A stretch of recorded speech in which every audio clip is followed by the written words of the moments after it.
अस्सलाम वालेकुम प्यारे दोस्तों। अल्लाह वो है जो मनुष्य को किसी भी नुकसान को दूर करने में मदद कर सकता है, क्योंकि वो उसकी इच्छा और उसकी शक्ति के बिना नहीं हो सकता। अल्लाह के नामों और गुणों को जानना मनुष्य को सृष्टि के किसी भी रूप की पूजा करने से मुक्त करता है, क्योंकि सृष्टि कमज़ोर है और निर्माता अल्लाह की ज़रूरत है। दोस्तों, जैसा कि हम सभी जानते हैं कि एक लड़की शादी के बाद अपने बच्चों से ही पूरी मानी जाती है। माना जाता है कि अगर किसी औरत के बच्चा पैदा नहीं होता है तो उसे बांझ करार दे दिया जाता है। तो ऐसे में आज बात करेंगे ऐसी लड़की की जिसके यहाँ 7 साल तक कोई बच्चे की पैदाइश नहीं हुई, लेकिन फिर अल्लाह के करम से कुछ ऐसा हुआ कि उसके घर में औलाद पैदा हो गई, बच्चे की पैदाइश हो गई। ये देखकर डॉक्टर भी हैरान रह गए। दोस्तों, ये पूरा वाक्य क्या था आगे हम आपको वीडियो में बताएंगे, लेकिन उससे पहले अगर आपने अभी तक हमारे चैनल को ही सब्सक्राइब नहीं किया तो जल्दी से हमारे चैनल को सब्सक्राइब करें और बेल आइकन को प्रेस करें। तो दोस्तों, चलिए शुरू करते हैं आज की ये वीडियो। दोस्तों, एक लड़की की शादी को 7 साल का अरसा बीत गया था। 7 साल का वक्त गुजर गया, मगर वो औलाद की नेमत से महरूम थी। उसके घर में कोई औलाद नहीं हुई थी। इसके खानदान और दोस्तों में जितनी भी इसके साथ की लड़कियां थी, वो सब कोई 2 तो कोई 3 और कोई 4 बच्चों की माँ बन चुकी थी। इस लड़की की बहुत हसरत थी कि अल्लाह उसकी गोद भी भर दे। ये लड़की किसी से कुछ नहीं कहती, लेकिन दिल ही दिल में अल्लाह से दुआ मांगा करती थी, या अल्लाह मुझे भी ये खुशियाँ दिखा दे। दोस्तों, इस लड़की की सारी सहेलियाँ, यहाँ तक कि इसके ससुराल में जितनी शादियाँ हो चुकी थी इसके बाद की हुई थी, वो सब साहिबे औलाद हो चुकी थी। जहाँ इस लड़की को ससुराल वालों की चुभती हुई नज़रों और चुभते हुए सवालों का सामना करना पड़ता, वहीं वो खुद भी हर पल अपनी सूनी गोद की वजह से दुखी और परेशान रहती। उसने हिम्मत करके अपना चेकअप भी करवाया, लेकिन ये चीज़ देखकर ऐसे और भी ज़्यादा तकलीफ होती है कि रिपोर्ट में डॉक्टर ने बताया था कि औलाद होने की उम्मीद नहीं है, जिस वजह से वो हर वक्त दुखी रहने लगी। मगर दिल में एक उम्मीद भी रहती कि अल्लाह चाहे तो कुछ भी नामुमकिन नहीं। डॉक्टर की बात कभी भी हातमी नहीं हो सकती, क्योंकि वो सिर्फ अपना अंदाज़ा और अपने तजुर्बे की बुनियाद पर कुछ कह सकते हैं, लेकिन हकीकी फैसला तो अल्लाह के पास है। लड़की का दिल अगर बहुत ज़्यादा उदास होता तो वो चुप करके अपने कमरे में जी भरकर रो लेती थी। कोई भी इसकी तकलीफ़ को समझ ही नहीं पा रहा था कि वो औलाद ना होने की वजह से खुद कितनी तकलीफ़ से गुजर रही है। ससुराल वाले तो बातें बनाते ही थे, लेकिन रिश्तेदार और पड़ोसियों की बातें जलती पर तेल का काम किया करती थी। और उसकी सास कुछ बातें बाद में कर देती जिन्हें सुनकर दिल चाहता था कि वो मर ही जाए या उन लोगों से कहीं दूर चली जाए, क्योंकि उन लोगों की बातें दिन ब दिन बढ़ती चली जा रही थी। लेकिन दोस्तों, उसे उम्मीद थी तो सिर्फ अल्लाह पाक से। वो हर नमाज में रो रो कर बस अल्लाह से एक ही फरियाद करने लग गई कि वो उसे औलाद की नेमत से नवाजें। जैसे जैसे लोगों के ताने बढ़ रहे थे, उसी तरह उसकी इबादत भी बढ़ रही थी। वो बस अल्लाह की रहमत की आस में थी कि कब उसकी दुआ कबूल होती है। वक्त गुजरने के साथ जबकि देवरानी के यहाँ चौथे बच्चे ने जन्म लिया तो इसकी सास के ताने में और भी शिद्दत आ गई कि तू तो भांज है, मेरा बेटा बे औलाद रहेगा। आखिर मेरे बेटे का कसूर क्या है जो इसको ये भांज पल्ले पड़ गई है।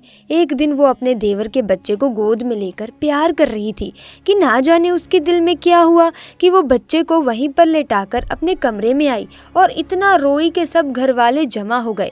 उसकी दिल की हालत समझे बिना ही सब ये सोचने लगे कि ये देवर के बच्चों से जलती है, हस्त करती है, देवर के बच्चों से नफरत करती है, इसीलिए रोती है।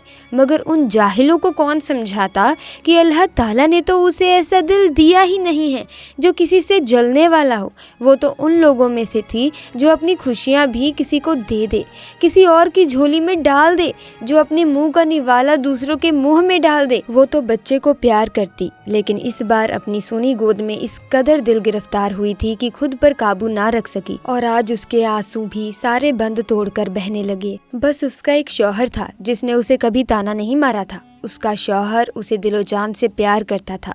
वो उसकी ख्वाहिश को समझ सकता था, लेकिन वो भी क्या करता, उसके हाथ में तो कुछ भी नहीं था।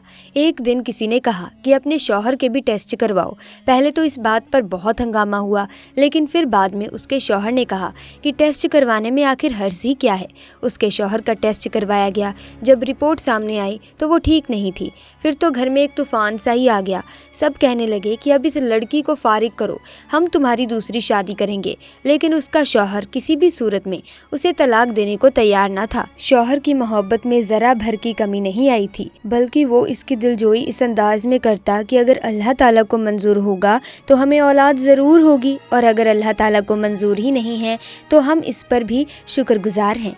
उसने अपने शौहर से कहा कि आप दूसरी शादी कर लो, मगर वो अपनी बीवी से बहुत प्यार करता था, इसीलिए किसी भी सूरत में नहीं माना, यानी दूसरी शादी करने को तैयार ही ना हुआ।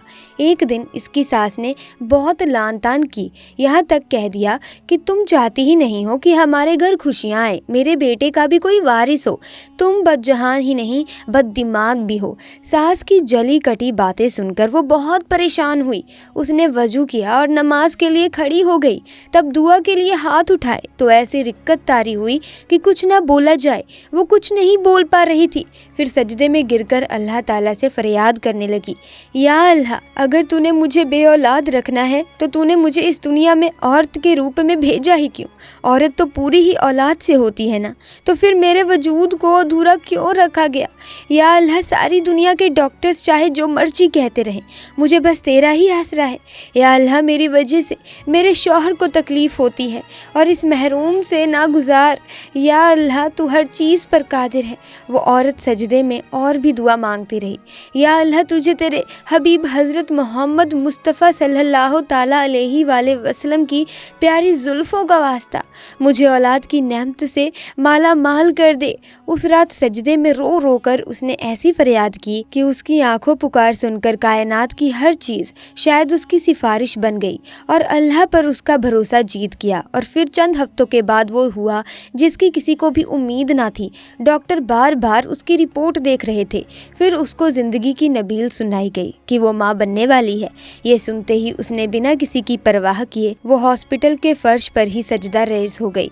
दोस्तों, अल्लाह ताला का शुक्र अदा किया कि या अल्लाह, तेरा शुक्र है, तेरा कर्म है कि मुझ गुनहगार की तूने सुन ली। दोस्तों, चाहे कुछ भी हो जाए, कभी भी किसी भी हालत में मायूस नहीं होना चाहिए। बेशक अल्लाह ताला जो चाहे वो कर सकते हैं। लोग कुछ भी कहें, बस अल्लाह ताला पर मुकम्मल भरोसा रखें। ना कभी किसी का बुरा सोचें, ना बुरा करें। दिल की ज़मीन को हमेशा पाक रखें। प्यारे दोस्तों, एक दूसरे के लिए दुआएं मांगना बहुत अच्छा और बेहतरीन अमल है, इसीलिए एक दूसरे के लिए दुआएं मांगा करें। अल्लाह पाक से दुआ करते हैं कि जो लोग भी बे औलाद हैं, अल्लाह पाक ने औलाद की नेमतें बख्शें।